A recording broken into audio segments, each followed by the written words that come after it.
প্রিয় ছাত্রছাত্রী সবাইকে আমাদের ইউটিউব চ্যানেলে স্বাগত। আজকে আমরা আলোচনা করব বাংলা সাহিত্যের ইতিহাস। আমরা পুঙ্খানুপুঙ্খভাবে যেমন আলোচনা করি আজকের পর্বেও সেইভাবে বিশদ রূপে আলোচনা করব বাংলা গীতি কবিতার ইতিহাসে অন্যতম কবি ব্যক্তিত্ব বিহারীলাল চক্রবর্তী সম্পর্কে। রবীন্দ্রনাথ যাকে গুরু পদে বরণ করেছিলেন এবং ভোরের পাখি বলে আখ্যা দিয়েছিলেন। বাংলা কাব্য সাহিত্যের ধারায় 1000 বছর অতিক্রান্ত সময়ে নানানভাবে নানান ঢেউ এসেছে, নানান পরিবর্তনের মোড় ঘুরেছে। আমরা চর্যাপদকে যদি বাংলা কবিতার প্রথম নিদর্শন ধরি, তারপর শ্রীকৃষ্ণ কীর্তন থেকে মঙ্গল কাব্য থেকে শুরু করে একেবারে একবিংশ শতাব্দীর উত্তর আধুনিক পর্যায় পর্যন্ত আমাদের এই কাব্য সাহিত্যের ধারাকে বিভিন্নভাবে বিভক্ত করা যায়। ঠিক সেইভাবে আমাদের বাংলা সাহিত্যে গীতি কবিতার ধারা একটি অত্যন্ত উল্লেখযোগ্য এক সময়। সেই গীতি কবিতা এসেছিল প্রকৃতপক্ষে পাশ্চাত্য চিন্তাভাবনার ঢেউ রূপে।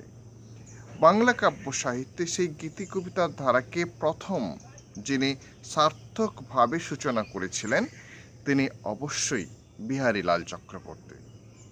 আজকে আমরা বিহারীলাল চক্রবর্তী সম্পর্কে আলোচনা করতে গিয়ে তার কবিকৃতি যেমন আলোচনা করব, তেমনি গীতি কবিতার বৈশিষ্ট্য এবং গীতি কবিতার বৈশিষ্ট্য সমূহকে নিয়ে তার যে বিভিন্ন কাব্যগ্রন্থ সেখানে কিভাবে গীতি কবিতার সেই ধারা, সেই বৈশিষ্ট্যটা প্রকাশিত হয়েছে, সেই দিকেও কিন্তু আমরা পুঙ্খানুপুঙ্খভাবে আলোচনা করার প্রয়াস করব। সর্বোপরি তার প্রতিটি কাব্যগ্রন্থের বৈশিষ্ট্য, কাব্যগ্রন্থের বিষয়বস্তু আলোচনা করব, যাতে এক একটি কাব্যগ্রন্থকে আমরা টিকা হিসাবেও পরবর্তী ক্ষেত্রে আমাদের পঠন পাঠনের কাজে লাগাতে পারি। তো আজকে আমরা এই গীতিকবি বিহারীলাল চক্রবর্তী সম্পর্কে এই পুঙ্খানুপুঙ্খ আলোচনায় আমরা কিন্তু সম্যকভাবে পরিলক্ষণ করব যে তার গীতি কবিতার বিষয়, তার কাব্যের বিষয় কিভাবে আমাদের বাংলা সাহিত্যকেও প্রভাবিত করেছে। আশা করি আমাদের এই আলোচনা সবার ভালো লাগবে, সেই আশা রাখছি। ভোরের পাখি বিহারীলাল চক্রবর্তী সম্পর্কে আজকের এই আলোচনায় আমরা যে প্রশ্নটিকে অত্যন্ত গুরুত্বপূর্ণ হিসাবে লক্ষ্য করব সেটি হলো ভোরের পাখি বিহারীলালের কবিতায় যে গীতি প্রাণতার সুর পরিলক্ষিত হয় তা আলোচনা করে কবির কাব্য প্রতিভার পরিচয় দাও। অর্থাৎ বিহারীলাল সম্পর্কিত যে কোনো ধরনের প্রশ্নের উত্তর আমরা এইভাবেই আলোচনা করতে পারি। গীতি কবি রূপে বিহারীলাল চক্রবর্তী কিংবা ভোরের পাখি বিহারীলাল চক্রবর্তী কিংবা বিহারীলাল চক্রবর্তী কাব্য সম্পর্কিত আলোচনা কিংবা বিহারীলাল চক্রবর্তীর কবিতায় কিভাবে গীতি কবিতার সুর ধরা পড়ে তা আলোচনা করো। এই ধরনের বিভিন্ন প্রশ্নের উত্তর কিন্তু আমরা আলোচনা করতে পারি। সঙ্গে সঙ্গে বিহারীলাল চক্রবর্তীর যে সমস্ত কাব্যগ্রন্থগুলি আছে সেই কাব্যগ্রন্থগুলি যদি আলাদা করে টিকা আছে, আমরা আজকের আলোচনায় এমনভাবে আলোচনা করব সেই টিকাগুলো সুন্দরভাবে লেখা সম্ভব হবে। যাই হোক, আমরা উত্তরে চলে আসি। 19বিংশ শতাব্দীর দ্বিতীয়ার্ধে পাশ্চাত্য রেনেসাঁসের ঢেউ যখন বাংলা সাহিত্য ক্ষেত্রে আছড়ে পড়ল, তারই গভীর মেলবন্ধনের তরঙ্গ উচ্ছ্বাসে বাংলা কাব্য সাহিত্যের তীব্র অনুভূতি নিয়ে বক্তার ভাবোচ্ছ্বাস পরিস্ফুটনের পথ গেল খুলে। এখানে আমরা একটা কথা আলোচনা করব যে 19বিংশ শতাব্দীর দ্বিতীয়ার্ধে যখন রেনেসাঁস অর্থাৎ ইউরোপীয় নবজাগরণের ঢেউ, অর্থাৎ ইউরোপীয় নবজাগরণের সঙ্গে সঙ্গে তাদের চিন্তা ভাবনা বোধের জগতের যে একটা নতুনত্ব ভাব পরিস্ফুট হলো, সেই ভাব কিন্তু বাংলা সাহিত্যের ক্ষেত্রেও আমরা লক্ষ্য করলাম। অর্থাৎ ইউরোপীয় চিন্তাভাবনার মেলবন্ধনে বাংলা কাব্যে তার একটা বিষয় বোধ, তার ভাবোচ্ছ্বাস, সেটা কিন্তু এলো।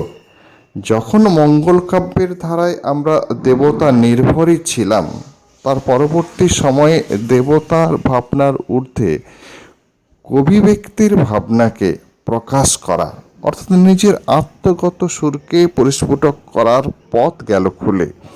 সেই ভাবনায় কিন্তু বাংলা গীতি কবিতার নির্ঝরণের ধারার মুক্ত পথ চলা। ওয়ার্ডসওয়ার্থ ও কোল্ড্রিচের যৌথ সংকলন লিরিক্যাল ব্যালেডস, যেটি কিনা প্রকাশিত হয়েছিল 1798 খ্রিস্টাব্দে, গীতিকবিতার জগতের পথ উন্মুক্ত করেছে। অর্থাৎ আমরা এই ক্ষেত্রে আলোচনা করতে পারি ওয়ার্ডসওয়ার্থ এবং কোল্ড্রিচ, তাদের যে লিরিক্যাল ব্যালেডস, সেই লিরিক্যাল ব্যালেডসের ভাবনা আমাদের বাঙালি জীবনে কিন্তু গীতিপ্রাণতার, গীতি কবিতার ধারা পথকে উন্মুক্ত করেছিল। আর সেই গীতি কবিতার ধারার অন্যতম কবি হলেন বাংলা সাহিত্যের ভোরের পাখি বিহারীলাল চক্রবর্তী। মধুকবি মাইকেল মধুসূদনের আত্মবিলাপ ও বঙ্গভূমির প্রতি কবিতায় গীতিস্পন্দনের সুর পদধ্বনিত হলেও তৎকালীন বাংলা সাহিত্যে হেমচন্দ্র, নবীনচন্দ্রের মতো মহাকাব্যের সৌধ নির্মাণই ছিল তার মুখ্য। অর্থাৎ মাইকেল মধুসূদন দত্ত তিনি বিদেশি কাব্য সাধনায় এক সময় নিজেকে ব্যাপৃত রেখেছিলেন, ফলে তার সাহিত্য ভাবনায় একটি গীতি প্রাণতার সুর অবশ্যই আমরা লক্ষ্য করি। কিন্তু মোটের উপর মাইকেল মধুসূদন দত্ত কিন্তু মহাকাব্যিক আখ্যানমূলক কাব্য রচনায় তার বেশি মনোযোগ ছিল। সেক্ষেত্রে হেমচন্দ্র, নবীনচন্দ্রের মতো মাইকেল মধুসূদন দত্ত তিনি কিন্তু মহাকাব্যের পথ নির্মাণ করেছিলেন, এবং সেক্ষেত্রে আমরা লক্ষ্য করব মাইকেল মধুসূদন দত্তের মেঘনাদ বধ একটি গুরুত্বপূর্ণ মহাকাব্য, যেটি কিন্তু আমরা বাংলা সাহিত্যে একটি গুরুত্বপূর্ণ অধ্যায় সৃষ্টি করেছিল। যাই হোক, কবিগুরু রবীন্দ্রনাথ গুরুপদে যাকে বরণ করেছিলেন, সেই বিহারীলালকে বাংলা সাহিত্যের প্রথম সার্থক গীতিকাব্যের স্রষ্টা হিসাবে চিহ্নিত করা হয়। কেননা কবির অন্তরের যে অকারণ অনির্দিষ্ট বেদনাবোধ, না পাওয়ার হতাশা, ইন্টেন্স পার্সোনাল ইমোশন, অর্থাৎ ব্যক্তিগত তন্ময়তার প্রতিফলন, তা নিয়ে বাংলা গীতি কবিতার যৌবন মুক্তি ঘটল কবি বিহারীলালের হাত ধরে। আমরা এখানে কতগুলো কথা যেটা আলোচনা করার চেষ্টা করেছি: অকারণ অনির্দিষ্ট বেদনাবোধ, ব্যক্তিগত তন্ময়তার প্রতিফলন, না পাওয়ার হতাশা এবং ইন্টেন্স পার্সোনাল ইমোশন, যা বিহারীলালের কাব্যে আমরা অত্যন্ত স্পষ্টভাবে দেখি, যা কিনা গীতি প্রাণতার সুরকে ধ্বনিত করে। মধ্যযুগীয় ধর্মকেন্দ্রিক সাহিত্যে আধ্যাত্মিকতার অবগুণ্ঠন দূর করে প্রকৃতি ও মানবপ্রেমের আধুনিকতার মন্ত্রে আত্মগত ভাবনার উল্লাসে আধুনিক বাংলা গীতি কবিতার গভীর স্বচ্ছ ভাবনার যে নতুন পথ চলা শুরু হয়, তার পথপ্রদর্শক হলেন বিহারীলাল চক্রবর্তী।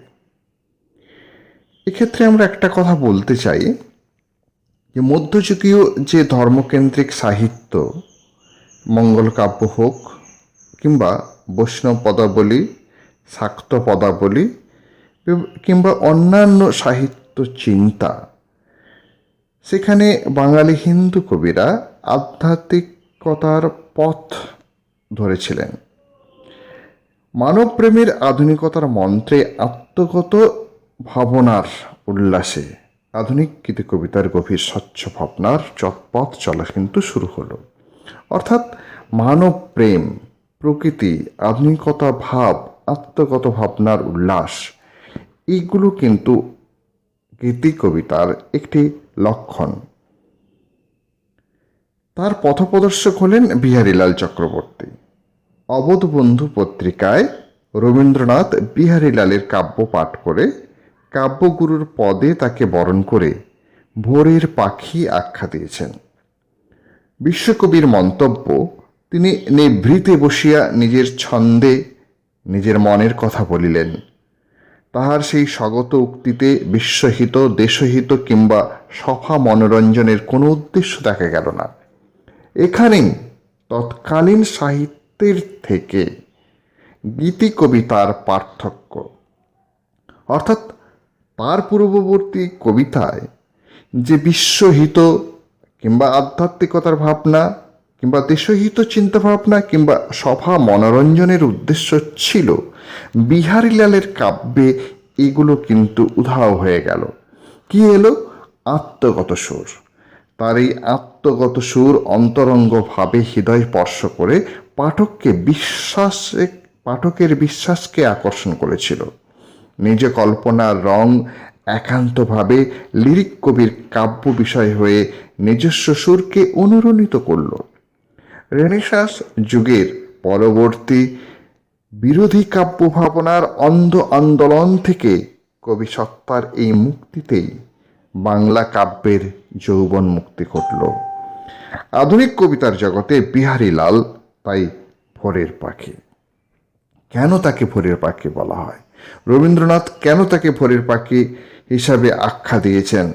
এই অংশটা যদি আমরা দেখি বুঝতে পারবো। অর্থাৎ সেখানে তৎকালীন যে পাঠককে আকর্ষণ করা, অর্থাৎ তার বিশ্বাসকে যে আকর্ষণ করেছিলেন বিহারীলাল, সেটাই কিন্তু গুরুত্বপূর্ণ হয়ে দাঁড়ালো।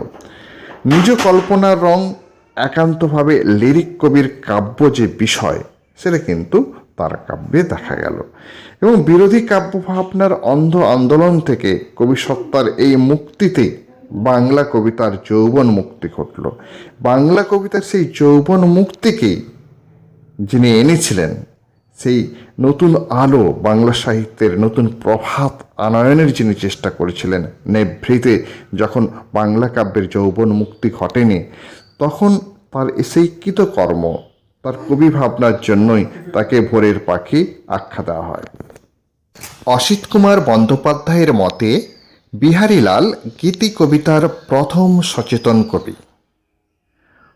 বাংলা কাব্যে পালা বদলের বিশাল ক্ষমতার কারণে, অর্থাৎ বাংলা কাব্যে যে নতুন ধরনের চিন্তা চেতনা, পালা বদল ঘটিয়েছিলেন, তিনি কিন্তু অবশ্যই গীতিকবি বিহারীলাল।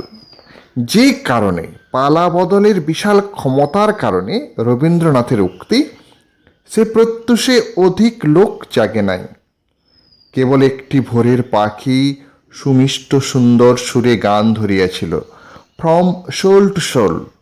অর্থাৎ হৃদয় থেকে হৃদয়ে, আত্মা থেকে আত্মায় সঞ্চারিত তার আত্মগত গীতি প্রাণতা বাংলা পাঠককে মুগ্ধ করেছিল।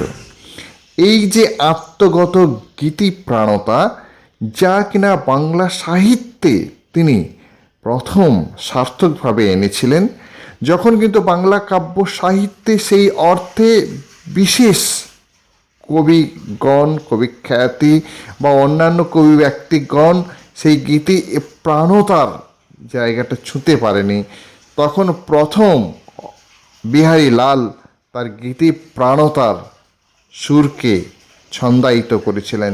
যে কারণে বাংলা সাহিত্যে তিনি অবশ্যই ভোরের পাখি।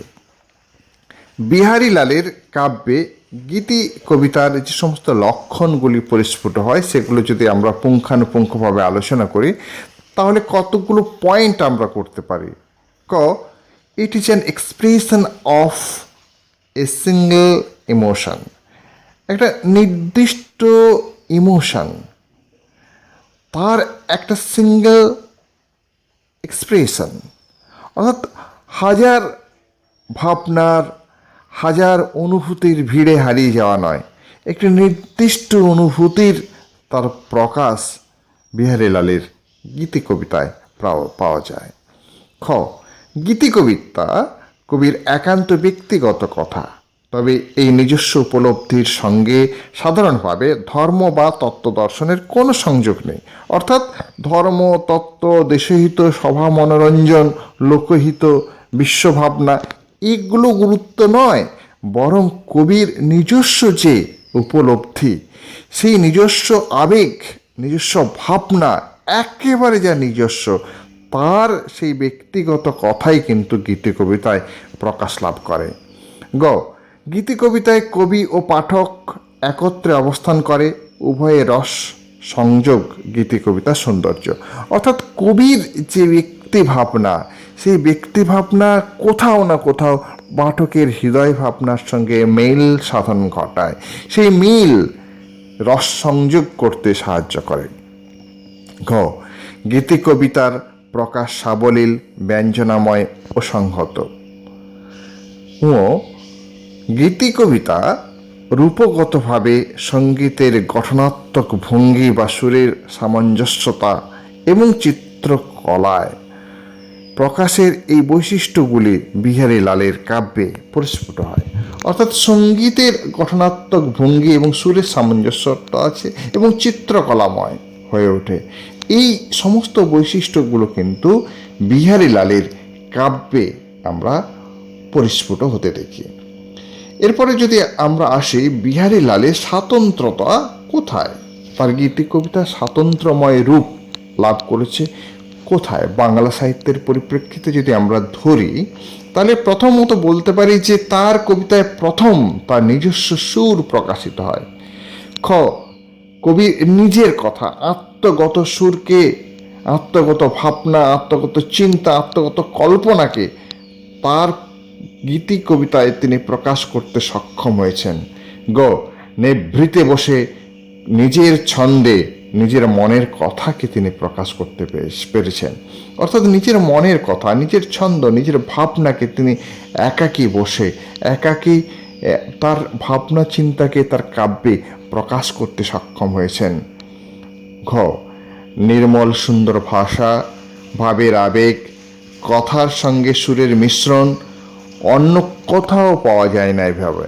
অর্থাৎ আমরা যদি বিহারীলালের কাব্যে স্বাতন্ত্র্যতা লক্ষ্য করি, তাহলে তার সুন্দর একেবারে সাবলীল ভাষা এবং ভাবের আবেগ, কথার সঙ্গে সুরের অনবদ্য মিশ্রণ, তার কাব্যে যেটা পাওয়া গেল বাংলা সাহিত্যে সেই সমকালীন কোনো কবির মধ্যে কিন্তু আমরা পেলাম না, যা কিনা বিহারীলালের কাব্যকে অন্যান্য কবি, বাংলা সাহিত্যের কাব্য সাহিত্যের অন্যান্য কবিদের থেকে স্বাতন্ত্র্য করে তুলেছেন তাকে।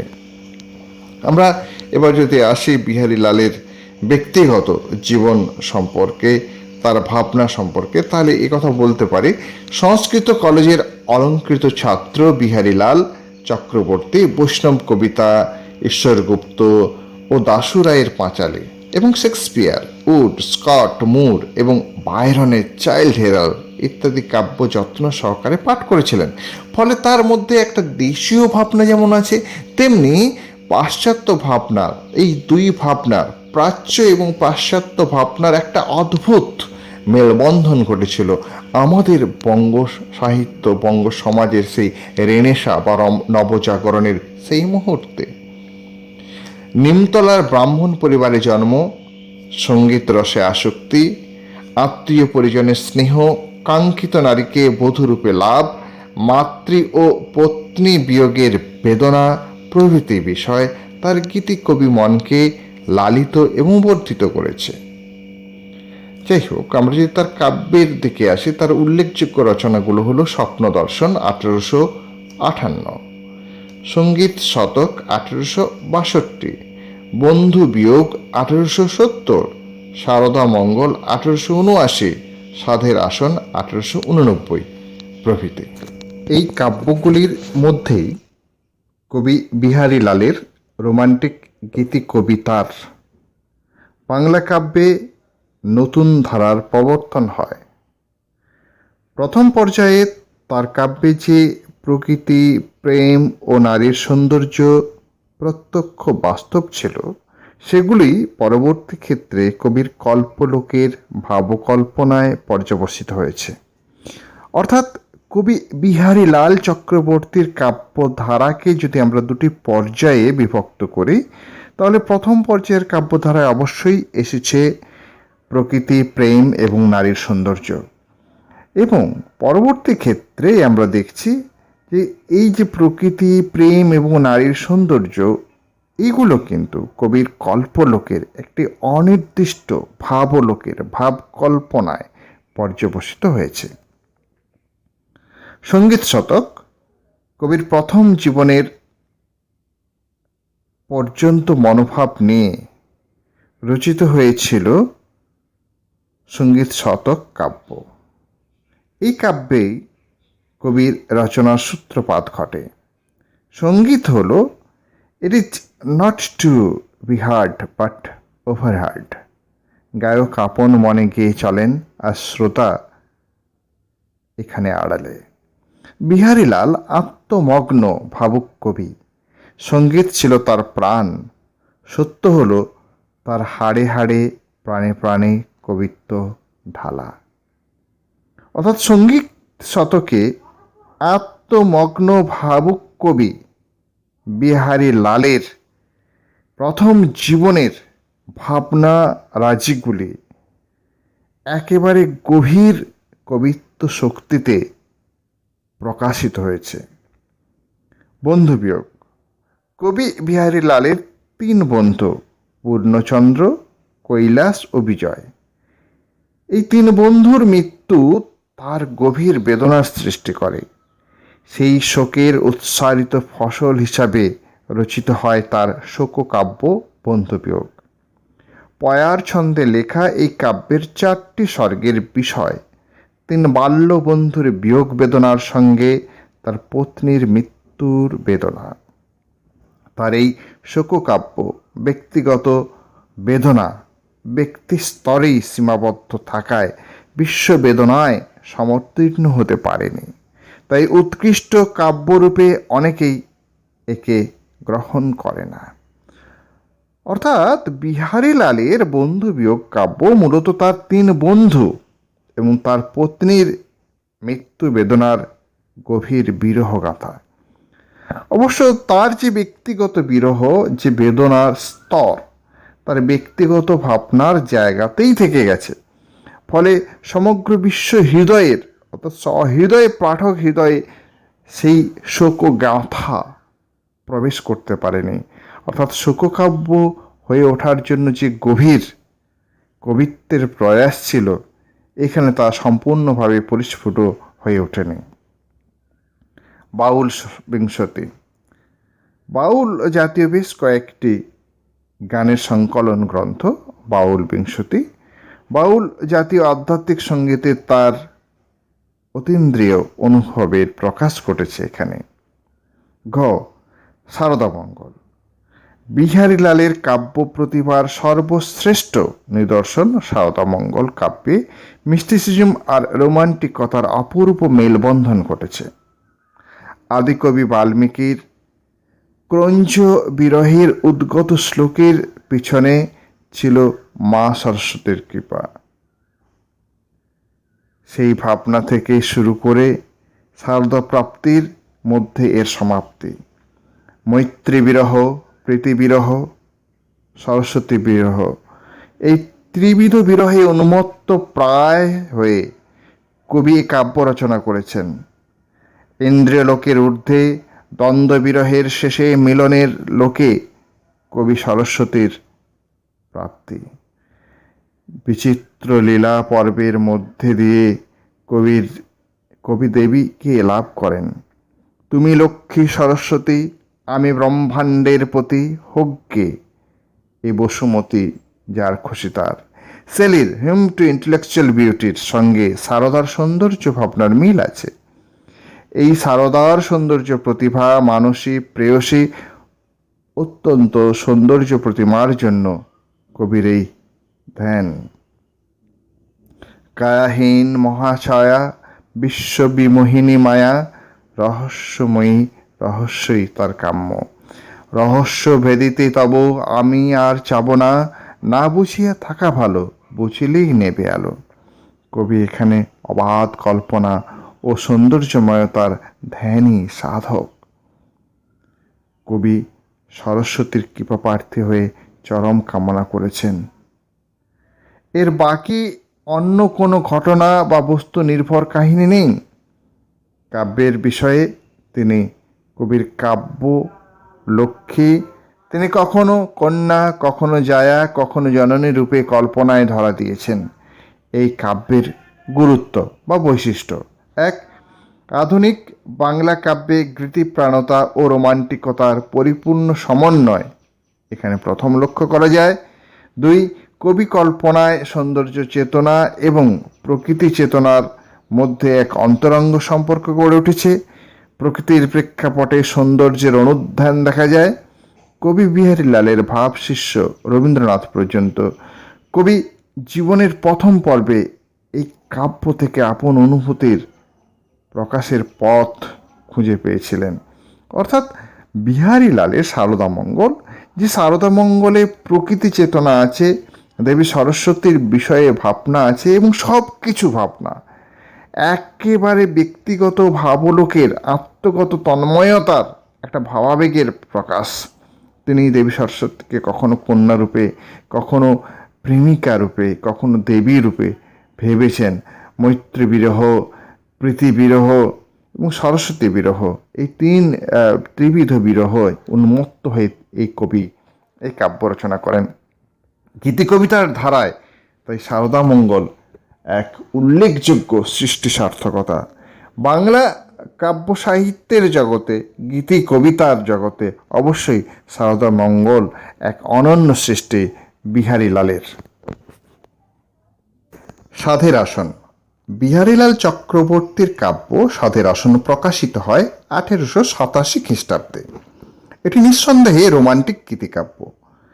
কবি রহস্যবাদী বা মরমিয়াবাদী। তার ব্যক্তি অনুভূতির আশ্চর্য রহস্যময়তা সাধের আসনে ধরা পড়েছে। এই কাব্যটি লেখার নেপথ্যে ইতিহাস রয়েছে। কবির পূর্বে প্রকাশিত শারদামঙ্গল কাব্য থেকে জ্যোতিরিন্দ্রনাথ ঠাকুরের পত্নী কাদম্বরী দেবীর দুটি পংক্তি একটি আসনে বুনে কবিকে উপহার দিয়েছিলেন। পংক্তি দুটি ছিল: হে যোগেন্দ্র যোগাসনে, ঢুলো ঢুলো দু নয়নে, বিভোর বিহল মনে কাহারে ধ্যাও।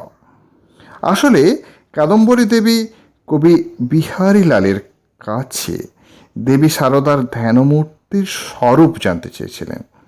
এই প্রশ্নের উত্তর দিতে গিয়েই লিখেছিলেন সাধের আসন। এই কাব্যে কবি রহস্যময় ভাষায় জানিয়েছেন: ধেয়াই কাহারে দেবী নিজে আমি জানি নে, কবিগুরু বাল্মীকির ধ্যানে ধনে চিনি নে।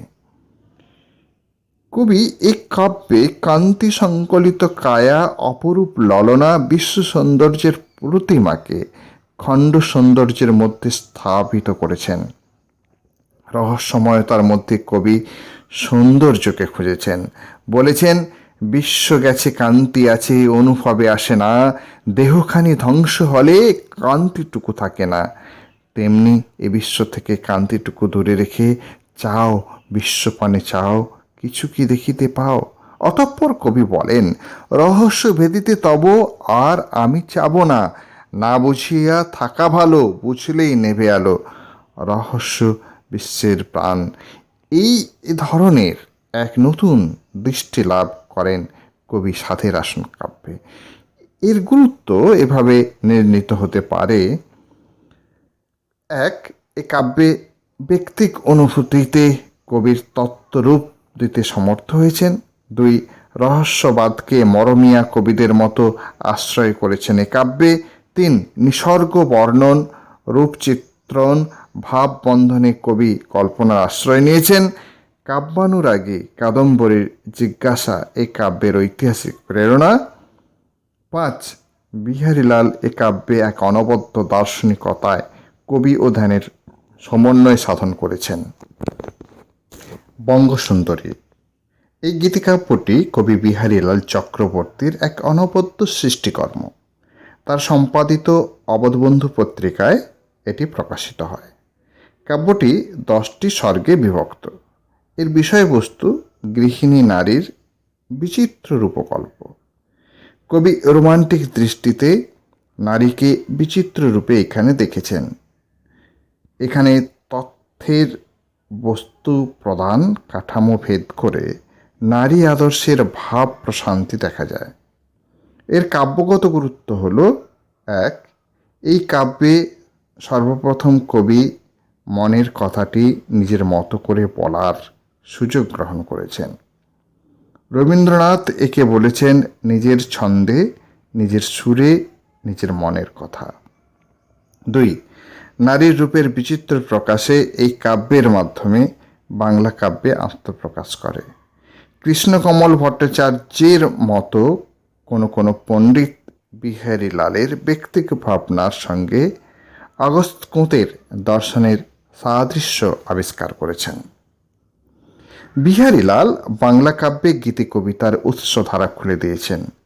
সেই স্রোতধারাই বাংলা সাহিত্যের গীতি কবিতার ধারাকে পুষ্ট করেছে। শারদামঙ্গল গীতিকাব্যের শ্রেষ্ঠ কীর্তি। বৈদিক ও পৌরাণিক শারদাকে নারী রূপে ও প্রিয়া রূপে কল্পনার দুঃসাহস তিনি প্রথম দেখান। এছাড়াও সৌন্দর্য প্রতিমা রূপে, কবি প্রিয়া রূপে তার শারদা পরিকল্পনাও অভিনব। রবীন্দ্রনাথ শারদার মধ্যে শেলির হিউম টু ইন্টেলেকচুয়াল বিউটি কবিতার ছায়া দেখেছেন। তার চিত্রাকাব্যের বিচিত্র রূপিণী বা সোনার তরী কাব্যের মানস সুন্দরী তো এই শারদার প্রতিচ্ছায়া। এক রোমান্টিক কবির স্বপ্নচারিতা, সৌন্দর্য ও প্রেম অন্বেষণে বিহারী লালের লক্ষ্য। সাধের আসন কাব্যে মিস্টিসিজম সহজেই পাওয়া যায়। বিহারী লালের কবিতা আধুনিক যুগে জনপ্রিয়তা অর্জন করতে পারেনি।